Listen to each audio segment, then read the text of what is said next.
everyone, welcome to the channel and thank you so much for taking your own time out to check out this video, where today I've just gotten back from the cinema with my partner Emma as we just saw the re-release of Spider-Man No Way Home, the more fun stuff version this is dubbed as, which I've heard it's meant to be around 10 to 15 minutes extra footage in the overall movie, but from what I did hear, this is basically just the same movie but with that extra footage that I believe has been released on the Blu-ray / 4K version if I'm not mistaken. So yeah, I don't actually own the physical media copy of Spider-Man No Way Home as of yet, so yeah, this brand new footage was all kind of new to myself. So kind of going forward in this review, I'm not going to tell you exactly all the brand new changes in this release because that would be full spoilers, but what I will give is some context as to which scenes have maybe been extended or a little bit of some footage like added in, a bit of context to you guys. For anyone who's actually interested in checking out my Spider-Man No Way Home review at the time, because I'm not going to go over the movie again, there should be a card up here where you guys can click that and you can actually watch my original review for Spider-Man No Way Home. But yeah, let's get into this extended version, my thoughts, and if I think it was kind of a worth a re-release and or was it just a cash grab overall. So yeah, kind of to answer the big elephant in the room, I think it's mainly kind of a cash grab option that they've gone for this. Now with Sony, I can imagine when they shot Spider-Man No Way Home, they shot a lot of footage, and I'm talking about more footage than what was actually shown obviously in the final cut, and more that was actually released on physical media. I believe down the line, because this movie was so popular, that they're probably going to re-release like new versions of this movie or new versions either physically or in the theaters and have more footage included, because that way kind of gives more fans a reason as to maybe buy another copy of the movie, which ultimately is money for Sony. So yeah, let's talk a little bit about those extended scenes. The main bulk of some extended scenes that we see is actually with Betty Brant's character, where we actually see this throughout the movie, and there's a post-credit scene that actually does involve her. Now, the funny thing is, I just want to share a quick story with you guys, is as this movie was finishing, I heard kind of leaks that it wasn't going to be the Doctor Strange trailer anymore, which makes absolute sense, and instead it was going to be a post-credit scene. Now, the post-credit scene does involve Betty Brant's character, and as soon as the post-credit scene, the theatre cinema that I was in was absolute silent, and one guy just shouted out, he was like, "That was bad." And myself, my partner, and everyone in the cinema who actually stayed behind were laughing quite a lot. Yeah, it was such a funny moment, and I think the guy at first was probably like a little bit embarrassed that he was the only one who said anything, but he pretty much just said basically what everyone thought in their mind. Yeah, the post-credit scene, like the after-credit scene, isn't really worth it. There's like one particular shot in that segment that was kind of worth it, but nothing really, being honest with you. The main other kind of extended scenes that we actually get in here, we actually get a little bit of an extended scene with Matt Murdock's character, obviously Daredevil, of course.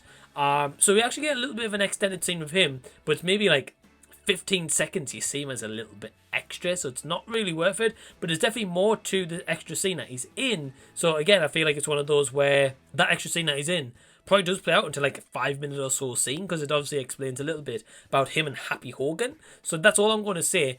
And then we also get a little bit of an extra scene with what we do want to see, which is Andrew Garfield and Tobey Maguire returning as their respective Peter Parker Spider-Mans. They actually get a little bit more of a scene where they're talking on the kind of like Statue of Liberty kind of scene before the bad guys all show up.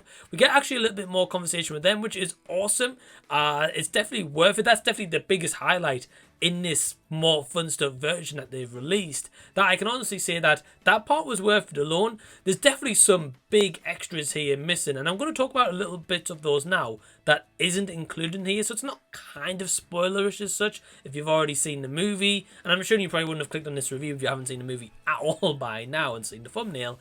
But basically, what I would like to see in the future, and I was actually talking to my partner about this, is right at the end when Tom Holland is saying his goodbyes as Peter Parker, you know, to Doctor Strange, and he's saying it to Mary Jane, to Ned, the other Spider-Mans, etc., is we don't get any extra footage of those characters who are kind of just standing or sitting around until they eventually evaporate.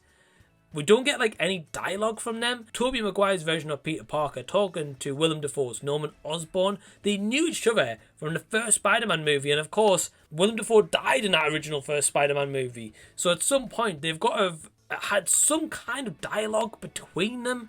Even if it was just like him apologizing for what he had done or asking how he had been. I don't know, some kind of dialogue. I feel like that really needs to be in there. Then also kind of the heroes or antagonists, obviously, throughout the movie. They're all just stood there also at the end, and I just feel like there should have been some dialogue at some point of them talking to one another, or maybe asking, right, okay, well, what are you going to do when you get back to your worlds and stuff? We don't get any of that. So, yeah, kind of just to wrap this up, a couple of extra scenes in here. Some scenes that's already in the movie is extended maybe by like a minute or so, if that, which didn't really add a whole lot to those scenes. I mean, it added a little bit for sure, so I mean, that was cool in regards, but I think the biggest moments that we all love in the movie and the biggest scenes that we maybe want extended weren't in this cut. So my overall opinion is I still absolutely love the movie. It's definitely my favourite movie of last year, and that still stands. And my partner really enjoyed it as well, and she loved watching it again tonight. So having that cinema experience once again was awesome. I really can't really recommend a lot of people to pay that extra money to see this extended version, because there's nothing really too much extended in it, apart from one scene that we really wanted to see. So it doesn't add literally anything to it, and maybe just do another way here for Sony to grab an extra couple of million at the box office of just re-releasing the same movie with extra features they've already released on physical media, from what I've heard. So yeah, have you seen Spider-Man No Way Home, the more fun stuff version? Are you actually going to go check it out? Are you going to go spend your money and see it out in cinemas or theatres? Any and all comments, please leave them below, and I hope that you've enjoyed this review. I also want to give a special shout out to all my awesome patrons who, if you do want to join Patreon yourself, it is only £2 per month. The link is in the description box below. You get access to early videos, my release schedules, a shout out on the channel, and also a say what goes on my channel, and more stuff coming very, very soon. But my awesome patrons is Adam from over at What the Gym, Elliot at IMO Reviews, AJ Ford at his channel AJ Ford, D Movie Man from his channel D Movie Man, Jason from Jason the Old Millennial, Josh from Klassic Reviews, Tyler Babb from his channel Tyler Babb and the Rendered Image, and Michael O'Brien. So the first 7 names that I said there all have YouTube channels, and the names are in the description box below, so please go subscribe to them and go show them some love. But I hope that you've enjoyed this video, and until the next time that I see you, I'll be seeing you later.